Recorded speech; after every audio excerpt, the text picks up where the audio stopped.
오늘의 설교 말씀은 마태복음 6장 13절입니다. 우리를 시험에 들게 하지 마시옵고 다만 악에서 구하시옵소서. 나라와 권세와 영광이 아버지께 영원히 있사옵나이다. 아멘. 평균적으로 사람은 3분 동안 숨을 못 쉬면 죽는다고 합니다. 그리고 물은 3일, 음식의 경우는 주로 보통 3주를 먹지 못하면 죽음에 이른다고 합니다. 우리는 기도를 영혼의 호흡이라고 부릅니다. 그만큼 중요하다는 것이지요.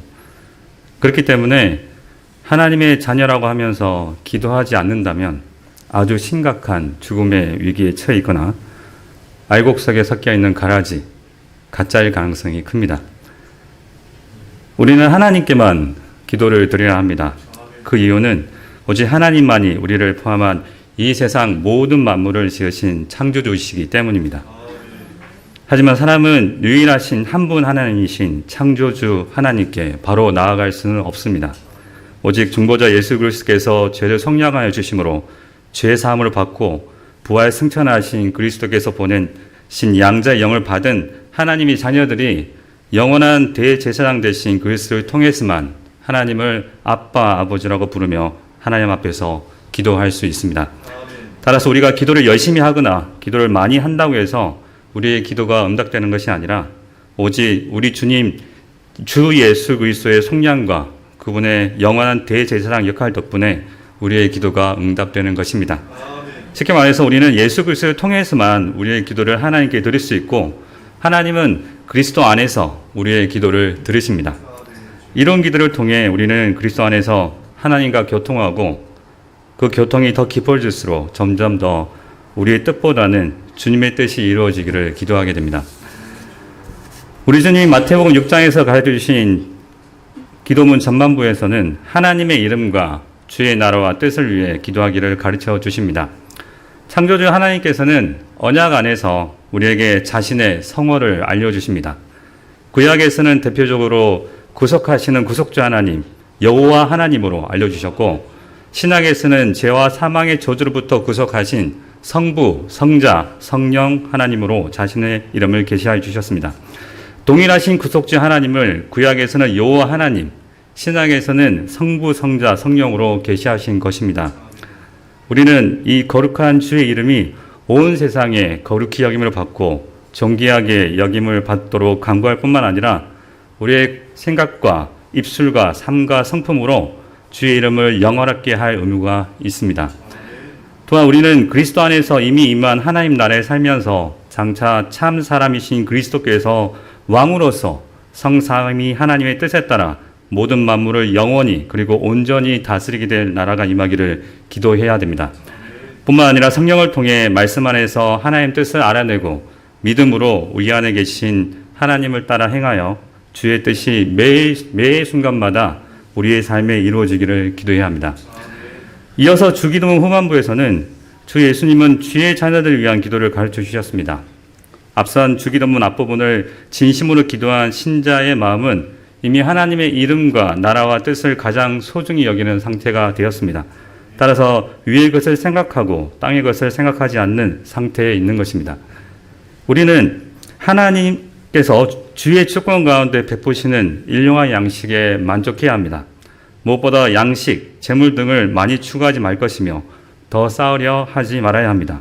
다만 자족하며 선한 일에 힘쓸 것이며 그러면 주께서 차고 넘치게 주실 것이기에 계속 자족하면서 더욱 선한 일에 힘쓰게 될 것입니다. 또한 주의 십자가의 죽으심의 속량에 의해 죄사함을 받게 된 것을 깨달은 참 성도들은 만 달란트의 무한한 용서를 받은 것을 깨달은 성도들은 남은 삶을 예수님처럼 믿음의 선배인 바울이나 스데반 집사처럼 7번의 70번을 용서하며 살아가는 사람이 되게 해달라고 기도하게 될 것입니다. 오늘 본문은 주기도문의 마지막 강구로서 연말에 어수선한 세상 풍조에 휘말리지 않고 우리 주님의 나심, 성탄을 기억하며 거룩한 연말을 보낼 수 있도록 우리의 몸과 마음을 거룩하게 지킬 수 있도록 이 말씀을 함께 나누고자 합니다. 우리가 사는 대한민국은 평화로워서 잘 모르지만 세상은 전쟁으로 넘쳐납니다. 물론 직접적인 무기를 들고 싸우고 있지는 않지만 우리가 전쟁으로 표현하는 것들이 정말 많이 있습니다. 예를 들면 수험생들이 지난달에 치렀던 수능 시험을 우리는 입시 전쟁이라고 부릅니다. 또한 우리 청년들 중에서도 있는데 취업을 하기 위해서 취업 전쟁을 하고 있습니다. 어디를 가나 우리 삶은 거의 정 영역이 경쟁 그리고 전쟁인 것입니다. 주기도문의 마지막 부분은 영적 전투, 영적 전쟁에 대해 말하고 있습니다. 왜냐하면 예수님을 믿는 신자들은 우리들은 실제 영적 전투를 매일 하고 있기 때문입니다. 베드로전서 5장 8절입니다. 근신하라 깨어라 너희 대적 마귀가 우는 사자같이 두루다니며 삼킬 자를 찾나니. 마귀가 우리 주위를 맴돌면서 어떻게든 우리를 잡아먹으려고 호시탐탐 노리고 있습니다. 그렇기 때문에 우리가 마귀, 우리의 원수로부터 보호받기 위해서는 하나님의 도우심이 반드시 필요합니다. 그럼 먼저 시험에 대해서 알아보도록 하겠습니다. 오늘 본문을 고대 교부이신 어거스틴은 이렇게 해석합니다. 우리가 시험에 들지 않도록 우리를 악에서 구하시옵소서. 제가 나름대로 이 문장을 해석해 보니 중간에 다만이라는 원어가 알라인데요. 그 뜻이 그러나, 그럼에도 불구하고, 그렇지만 등으로 해석이 됩니다. 그래서 이 단어를 살려서 해석하면 우리를 시험에 들지 않게 하여 주시고 그럼에도 불구하고, 즉 우리가 시험에 들더라도 우리를 악에서 구하여 주옵소서라고 해석해도 될 것으로 생각됩니다. 시험과 악이 연결되어 있다는 것이겠죠. 어쨌든 시험은 무엇입니까? 시험하다를 원어로 보니까 페라이조인데요. 시험하다, 인내하다, 자세히 조사하다, 훈련하다, 증명하다, 그리고 유혹하다는 의미가 있습니다. 우리가 시험하면 가장 먼저 떠오르는 것이 아마 평가일 것입니다. 학생들이 가장 싫어하는 단어 중에 하나죠. 실력이 어떤지, 배운 내용을 잘 기억하고 있는지, 이해했는지를 알아보기 위해서 매 학기마다 2번의 시험을 치릅니다. 하지만 성경적인 의미에서는 이 평가라는 것이 평가보다는 검증에 더 가깝다고 볼 수 있겠습니다. 성경에서는 이런 검증을 받은 대표적인 인물이 누가 있을까요? 바로 아브라함입니다. 창세기 22장에서 하나님께서는 아브라함에게 자기 아들 이삭을 하나님께 바치게 하는 시험을 치르게 하셨습니다. 그때 아브라함은 멋지게 통과했습니다. 여호와의 사자가 하늘에서부터 그를 불러 이르시되 아브라함아 아브라함아 하시는지라. 아브라함이 이르되 내가 여기 있나이다 하며 사자가 이르시되 그 아이에게 내 손을 대지 말라. 그에게 아무 일도 하지 말라. 네가 내 아들 내 독자까지도 내게 아끼지 아니하였으니 내가 이제야 네가 하나님을 경외하는 줄을 아노라. 반면에 시험에 통과하지 못한 사람도 있습니다. 역대하 32장 31절에 나오는 히스기야 왕입니다. 그러나 바벨론 방백들이 히스기야에게 사신을 보내어 그 땅에서 나타난 이적을 물을 때에 하나님이 히스기야를 떠나시고 그의 심중에 있는 것을 다 알고자 하사 시험하셨더라. 히스기야가 죽을 병에 걸렸을 때 히스기야의 기도를 들으신 하나님께서는 그의 병을 낫게 하시고 수명을 15년 연장시켜 주셨습니다. 그 소식을 들은 바벨론 사신들이 히스기야를 찾아왔습니다. 이에 대해 히스기야는 어떤 반응을 보입니까? 말씀을 보니 이에 선지자 이사야가 히스기야 왕에게 나와 묻되 그 사람들이 무슨 말을 하였으며 어디서 왕에게 왔나이까 하니 히스기야가 이르되 그들이 원방 곧 바벨론에서 내게 왔나이다 하니라. 이사야가 이르되 그들이 왕의 궁전에서 무엇을 보았나이까 하니 히스기야가 대답하되 그들이 내 궁전에 있는 것을 다 보았나이다. 내 창고에 있는 것으로 보이지 아니한 보물이 하나도 없나이다 하니라. 이사야가 히스기야에게 이르되 왕은 만군의 여호와의 말씀을 들으소서. 보라 날이 이르리니 내 집에 있는 모든 소유와 내 조상들이 오늘까지 쌓아둔 것이 모두 바벨론으로 옮긴 바 되고 남을 것이 없으리라. 여호와의 말이니라. 또 내게서 태어날 자손 중에서 몇이 사로잡혀 바벨론 왕궁의 환관이 되리라 하셨나이다 하니 히스기야가 이사야에게 이르되 당신이 이른바 여호와의 말씀이 좋소이다 하고 또 이르되 내 생전에는 평안과 경고함이 있으리로다 하니라. 제가 고등학교 때 성경을 처음 접했을 때 가장 존경했던 인물이 히스기야였는데 처음 이 구절을 읽었을 때 정말 어처구니가 없어서 잘못 읽은 것은 아닌지 몇 번을 더 읽었던 기억이 납니다. 후손이야 어떻게 되든 말든 자신만 괜찮다고 말하는 히스기야를 보면서 제가 알고 있던 히스기야가 맞는지 의심하게 되었지요. 이와 같이 히스기야는 하나님의 검증을 실패합니다. 여기서 한 가지 짚고 넘어갈 것이 있습니다. 야고보서 1장 12절에서 13절은 이렇게 말씀합니다. 시험을 참는 자는 복이 있나니 이는 시련을 견디어낸 자가 주께서 자기를 사랑하는 자에게 약속하신 생명의 면류관을 얻을 것이기 때문이라. 사람이 시험을 받을 때에 내가 하나님께 시험을 받는다 하지 말지니 하나님은 악에게 시험을 받지도 아니하시고 친히 아무도 시험하지 아니하시느니라. 공교롭게도 13절에 사용된 시험의 원어도 페이라주입니다. 그래서 오해할 수도 있습니다. 하지만 하나님은 신자들의 믿음을 강화시키기 위해서 시련을 주십니다. 그러나 절대로 하나님은 죄를 짓도록 사람을 유혹하지 않으십니다. 하나님은 자기 백성이 죄를 짓기를 원하지 않으십니다. 따라서 같은 원어를 사용하지만 서로 다른 의도가 있을 수 있다는 것을 알아야 할 것입니다. 그렇다면 하나님께서 우리 신자들을 시험, 즉 평가, 시련을 주시는 이유는 무엇일까요? 그것은 조금 전에 말씀드렸듯이 우리의 믿음을 강화시키기 위해서 시험, 훈련을 하십니다. 하지만 우리가 생각하는 운동선수가 훈련하는 그런 의미는 아닙니다. 우리의 믿음이 강해지는 것은 우리가 스스로 지킬 수 있는 힘이 강해지는 것이 아닙니다. 믿음이 강해진다는 것은 하나님을 신뢰하는 마음이 더욱 커지는 것을 의미합니다. 하나님이 주시는 힘을 의지하지 않고는 거룩한 삶을 살아갈 힘이 전혀 없다는 것을 깨닫고 하나님께 더욱 매달리게 되는 것이죠. 하나님이 도와주시지 않으면 넘어질 수밖에 없다는 사실을 우리로 하여금 인정하게 하기 위해서 하나님께서는 우리에게 시험을 주시는 것입니다. 사춘기에 접어든 아이들 중에 마침 부모님이 없어도 스스로 살아갈 수 있는 것처럼 착각하는 아이들 있지 않습니까? 우리도 치기 어린 아이들처럼 하나님 없이 살아갈 수 있다고 착각 가운데 살아가고 있지만 하나님께서는 우리의 무지함을 깨닫고 하나님을 더욱 의지하게 하기 위해서 시험을 주시는 것입니다. 하지만 오늘 본문에서 말하는 시험은 하나님이 하시는 평가, 검증이 아닙니다. 오히려 이것은 우리의 정욕을 자극하는 유혹을 의미합니다. 특히 앞에서 말씀드린 악과 연결되어 있기 때문에 더 그렇게 해석하는 것이 옳다고 볼 수 있습니다. 유혹은 죄를 짓도록 이끄는 힘을 말합니다. 그러므로 이 세상에 있는 모든 것이 우리를 유혹하는 시험이 될 수 있습니다. 돈, 명예, 권력, 그건 말할 것도 없고 우리의 생업, 운동, 취미, 건강, 가족, 친구, 그리고 공부 등 모든 것이 잘못되면 우리를 유혹할 수 있습니다. 저의 경우 역사를 굉장히 좋아하는데요. 설교를 준비하다가 역사 부분이 나오면 정신없이 거기에 빠져가지고 예수님은 온데간데 없고 설교가 산으로 가 있습니다. 그래서 무슨 말을 하고 싶었는지 제가 까먹고 다시 처음으로 돌아올 때도 있고 정말 정신을 못 차릴 때가 많이 있거든요.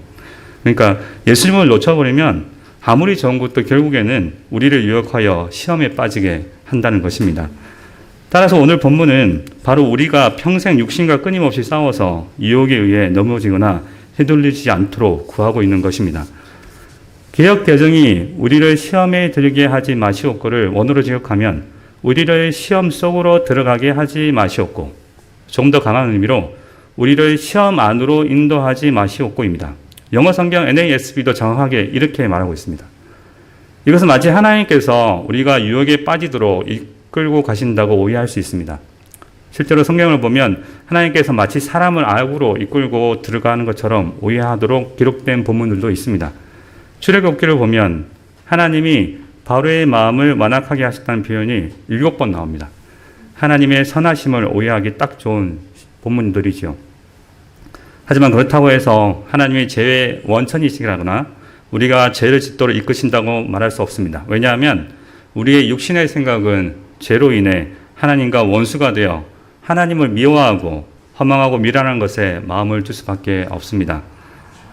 하나님께서 우리들을 자신의 정욕대로 자신의 더러움에 내버려 두시는 것, 하나님께 버림받은 그대로 내버려 두시는 것은 우리의 죄에 대한 하나님의 공의인 것이지 하나님께서 죄를 조장하는 것이 절대 아닌 것입니다. 하지만 그리스도의 영, 성령으로 거듭난 사람들은 우리 속에 있는 이러한 유혹이 얼마나 헛된 것이고 또한 사람의 힘으로는 절대 이길 수 없다는 것을 알기 때문에 예수님 우리에게 이렇게 기도하라고 말씀하신 것입니다. 그렇다면 시험에 든다는 것은 무슨 뜻일까요? 여기서 먼저 알아야 할 것은 시험에 드는 것과 시험을 받는 것은 다른 것입니다. 하나님은 우리에게 시험을 받지 않게 하겠다고 약속하신 적은 없습니다. 그래서 우리는 이 세상을 사는 동안 시험을 받을 수밖에 없습니다. 영적 전쟁을 치를 수밖에 없는 것이죠. 근데 저는 예전에 시험 받는 것 자체도 죄로 생각해서 혼자서 엄청나게 고민했던 적이 있습니다. 완벽주의를 추구하는 사람들 중에 그렇게 생각하는 사람들이 많을 것입니다. 그런데 오늘 기도에서 우리가 알 수 있는 것은 우리가 시험을 받을 수는 있다는 것입니다. 제가 학생이니까 이렇게 시험을 받을 수 있습니다. 이렇게 가정할 수 있습니다. 오해하지 마십시오. 이번에 해야 할 과제가 너무 많아서 그리고 설교도 많으니까 시험을 볼 때 딱 한번 컨닝을 한번 해볼까? 아니면 교수님께 내 상황을 아주 약간 과장해서 말씀드려서 과제 제출 기한을 좀 늦춰볼까. 이렇게 시험이 될 수 있다는 거죠. 시험을 받을 수 있다는 것입니다. 한마디로 거짓말하고 싶은 것이지요. 우리는 이런 식으로 유혹을 받을 수 있다는 것입니다. 하지만 시험에 들어서 실제로 그렇게 하는 것과는 다르다는 것입니다. 이러한 상황에 대해 마틴 루터가 잘 표현한 글이 있습니다. 새가 우리 머리에 앉는 것을 막을 수는 없지만 머리 위에 둥지를 틀지 못하게 할 수는 있다. 아이들한테 얘기를 했더니 새가 머리에 어떻게 앉아요? 이렇게 얘기하더라고요. 확실히 아이들이 저희보다는 더 순수한 것 같습니다. 고린도전서 10장 13절에서 이렇게 말씀합니다. 사람이 감당할 시험 밖에는 너희가 당한 것이 없나니 오직 하나님의 미쁘사 너희가 감당하지 못할 시험 당함을 허락하지 아니하시고 시험 당할 즈음에 또한 피할 길을 내사 너희로 능히 감당하게 하시느니라. 즉 우리는 시험을 받을 수 있습니다. 그리고 그 시험은 우리가 이길 수 있습니다. 그렇기 때문에 만일 우리가 시험에 든다면, 시험에 빠진다면 우리 스스로 시험 속으로 들어가는 것입니다. 그렇다면 우리가 시험에 들게 되는 이유가 무엇일까요? 첫째로는 우리 자신 때문입니다. 성경에서는 육신이라고 하고 다른 말로는 우리의 재성이라고 하지요. 예레미야 17장 9절은 사람의 마음에 대해 정확히 지적합니다.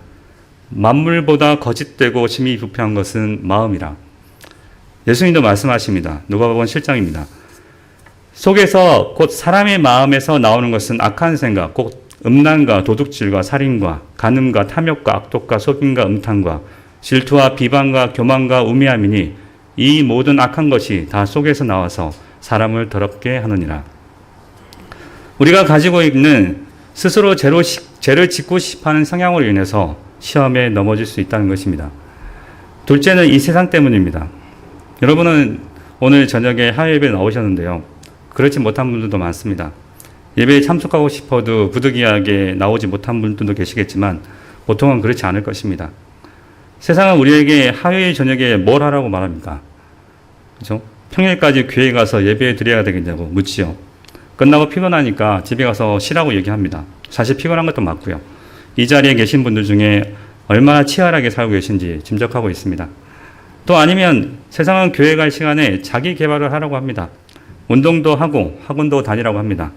가뜩이나 요즘처럼 연말이면 송년회도 하고 좀 즐기라고 얘기합니다. 회사에서 진급하면 멀리 떠나게 돼서 예배를 못 드리고 진급을 못하면 계속 예배를 드릴 수 있다가 하면 세상은 뭐라고 얘기합니까? 당연히 진급하라고 그러죠. 그죠? 제가 고등학교 3학년일 때 제 담임 선생님이 그러시더군요. 자기도 교회를 다니는데 1년 동안만 자기도 교회를 안 갈 테니까 저보고 주일에 교회 가지 말고 공부를 열심히 하자고 그러더라고요. 제가 어떻게 했겠습니까? 열심히 교회 다녔습니다. 만약 이런 식의 세속적인 생각이 교회에 들어온다면 어떻게 되겠습니까? 세상에 돈 잘 버는 사람, 권력 있는 사람, 공부 잘하는 사람, 능력 있는 사람, 잘생기고 예쁜 사람, 안정적인 직장을 가진 사람 등 세상의 것들을 잘 갖춘 사람들을 높여준다면 말입니다. 이러한 것들을 얻기 위해서 애썼던 노력을 무시하는 것은 절대 아닙니다. 하지만 교회에서조차 이러한 것들을 높이기 시작할 때 세상과의 영적 싸움에서 지게 되는 것입니다. 셋째는 사탄 마귀 때문입니다. 모든 악의 시작은 사탄입니다.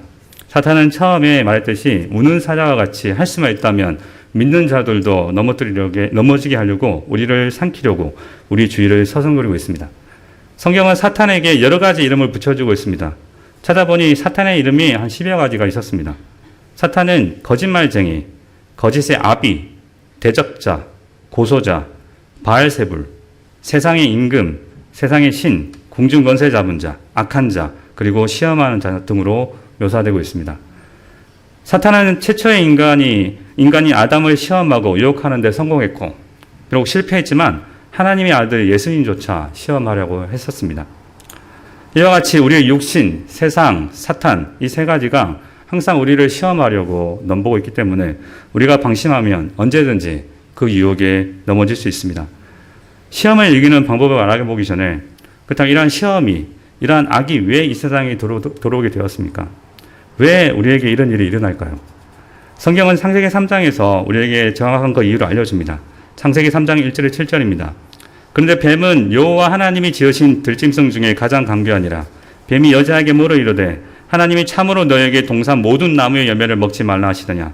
여자가 뱀에게 말하되 동산 나무의 열매를 우리가 먹을 수는 있으나 동산 중앙에 있는 나무의 열매는 하나님의 말씀에 너희는 먹지도 말고 만지지도 말라 너희가 죽을까 하노라 하셨느니라. 뱀이 여자에게 이르되 너희가 결코 죽지 아니하리라. 너희가 그것을 먹는 날에는 너희 눈이 밝아져 하나님과 같이 되어 선악을 알 줄 하나님이 아심이니라. 여자가 그 나무를 본즉 먹음직도 하고 보암직도 하고 지혜롭게 할 만큼 탐스럽기도 한 나무인지라. 여자가 그 열매를 따먹고 자기와 함께 있는 남편에게도 주매 그도 먹은지라. 이에 그들의 눈이 밝아져 자기들이 벗은 줄 알고 무화과 나무 잎을 엮어 치마로 삼았더라. 바로 그들이 하나님의 말씀을 선악을 알게 하는 나무의 열매를 따먹지 말라는 말씀을 어겼기 때문입니다. 너무나 잘 아는 말씀이죠. 그죠? 근데 우리가 너무 많이 까먹습니다. 바로 죄 때문이라는 것이죠. 그죠? 죄는 절대로 가만히 있지 않습니다. 가만히 두면 사라질 것 같지만 죄는 어떻게든 세력을 키워가려고 합니다. 그래서 점점 세력이 커가더니 창세기 4장에서는 무슨 일이 일어납니까? 형 가인이 동생 아벨을 죽이는 사건이 일어납니다. 요즘도 사실 보기 힘든 일이지 않습니까? 그리고 점점 더 커가더니 결국 노아의 가족 8명 외에는 모두 홍수 심판으로 쓸어버리실 만큼 죄악이 가득해졌습니다. 사랑하는 여러분, 그럼에도 불구하고 인류의 역사가 끝나지 않고 계속 이어질 수 있었던 것은 바로 하나님의 언약, 약속 덕분입니다. 창세기 3장 15절입니다. 내가 너로 여자와 원수가 되게 하고 내 원수도 여자의 후손과 원수 되게 하리니 여자의 후손은 내 머리를 상하게 할 것이요 너는 그의 발꿈치를 상하게 할 것이니라 하시고, 그리고 아브라함을 선택하셔서 민족을 만드시고 율법을 주시고 계속 중보자들인 선지자, 왕, 제사장들을 보내주셔서 하나님의 말씀을 전하도록 하셨습니다. 그리고 결국엔 하나님의 독생자 우리 주 예수 그리스도께서 오셨습니다. 그리스도께서 우리의 죄를 위해 십자가에 죽으시고 장사되셨고 하나님께서는 그를 죽은 자 가운데서 영광으로 부활시키셨습니다. 그리하여 성령으로 그리스도와 연합한 사람들은 더 이상 죄를 짓지 않을 수 있습니다. 시험을 이길 수 있습니다. 유혹을 이길 수 있습니다. 그러므로 우리가 그의 죽으심과 합하여 세례를 받음으로 그와 함께 장사되었나니 이는 아버지의 영광으로 말미암아 그리스도를 죽은 자 가운데서 살리심과 같이 우리도 또한 새 생명 가운데서 행하게 하려 함이라. 만일 우리가 그의 죽으심과 같은 모양으로 연합한 자가 되었으면 또한 그의 부활과 같은 모양으로 연합한 자도 되리라. 우리가 알거니와 우리의 옛사람이 예수와 함께 십자가에 못 박힌 것은 죄의 몸이 죽어 다시는 우리가 죄에게 종노릇하지 아니하려 함이니 이는 죽은 자가 죄에서 벗어나 의롭다 하심을 얻었습니다. 그리하여 그리스도와 연합한 우리는 우리 자신이 죄에 대해서는 죽고 예수 그리스도 안에서 하나님이 되어 살아 있습니다.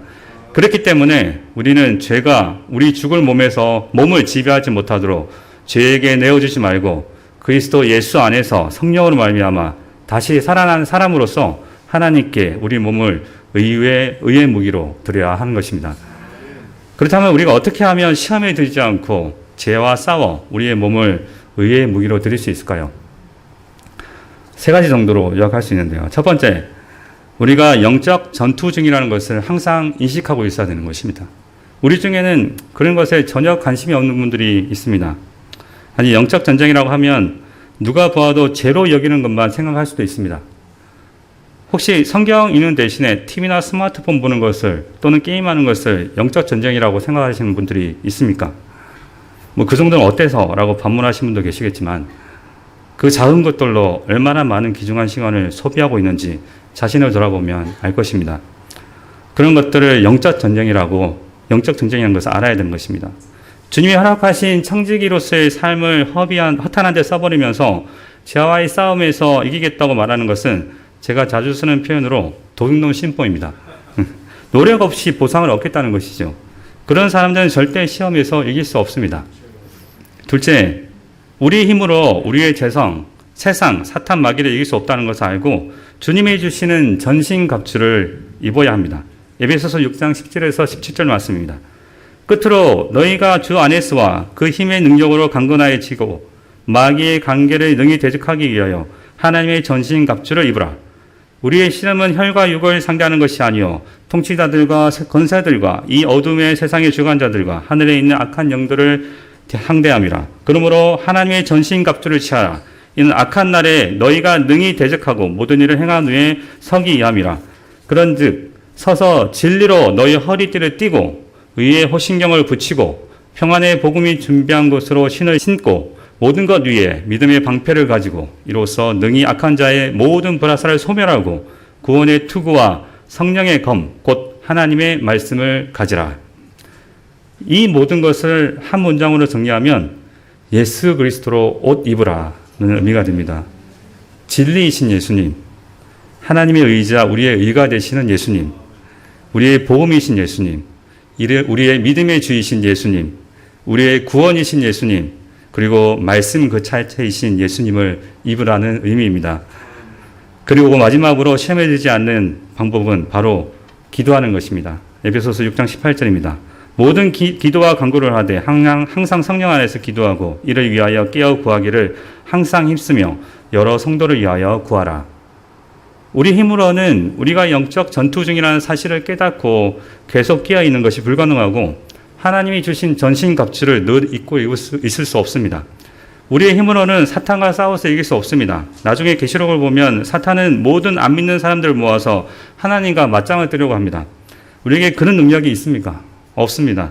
그렇기 때문에 우리가 사탄 마귀를 이길 수 있는 방법은 기도뿐입니다. 하나님을 의지하고 예수 그리스도를 의지하는 방법밖에 없습니다. 저는 아이들에게 기도는 마치 하나님과 핸드폰으로 전화 통화하는 것 같다고 가르치거든요. 하나님 전데요. 제가 이런 유혹이 오는데 어떻게 해야 될까요? 이길 수 있는 방법 알려주시고 이길 수 있게 힘주세요. 그렇게 말하는 것 같다는 거죠. 또한 기도는 보초 서는 것과 같습니다. 우리가 영적 전쟁 중이라고 하지 않았습니까? 이번에 이스라엘하고 하마스 전투에서 초반에 이스라엘이 기습을 당한 이유는 따지고 보면 보초, 경계를 잘못 썼기 때문이죠.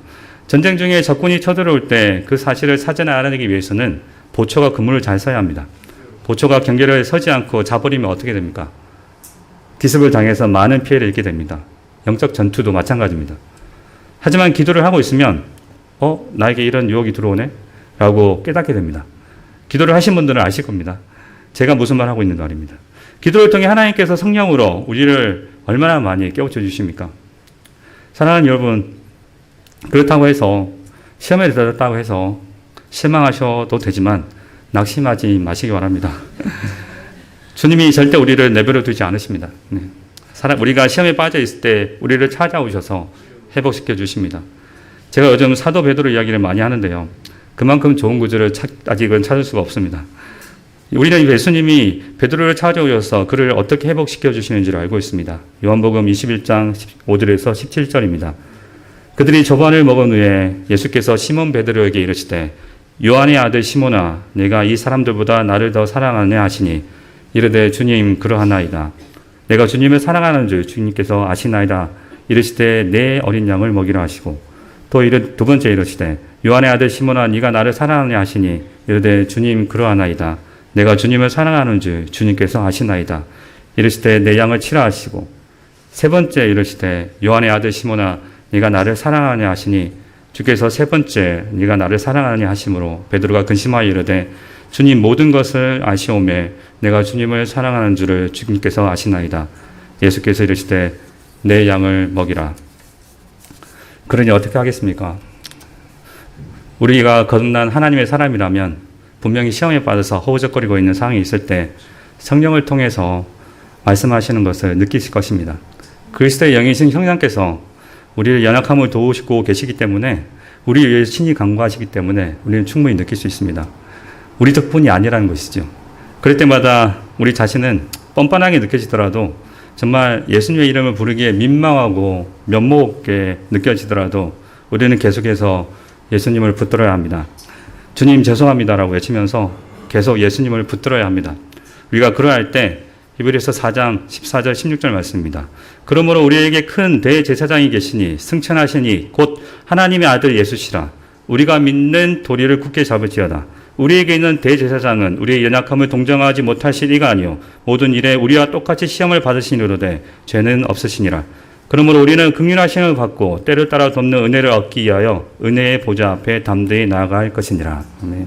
우리가 믿음으로 담대히 나아갈 때 우리 주님은 때를 따라 돕는 은혜를 우리에게 베풀어 주셔서 다시금 일어날 수 있는 힘을 주십니다. 이런 의미에서 정기적인 기도 모임에 참석하시는 것도 좋을 것 같습니다.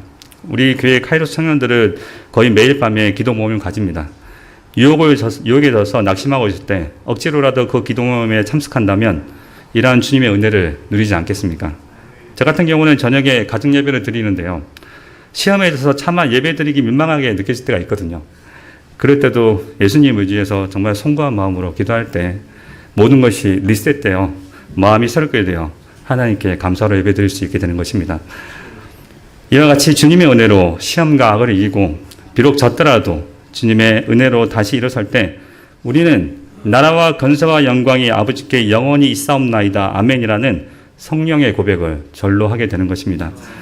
우리의 모든 간구가 우리의 공로가 아닌 오직 우리 주 예수 그리스도 안에서 우리에게 임하시는 하나님의 건수와 영광의 근거에서 나온다는 것을 말입니다. 사랑하는 여러분, 말씀을 정리하겠습니다. 안타깝게도 성탄절에 얼마나 많은 악이 행해지는지 우리는 잘 알고 있습니다.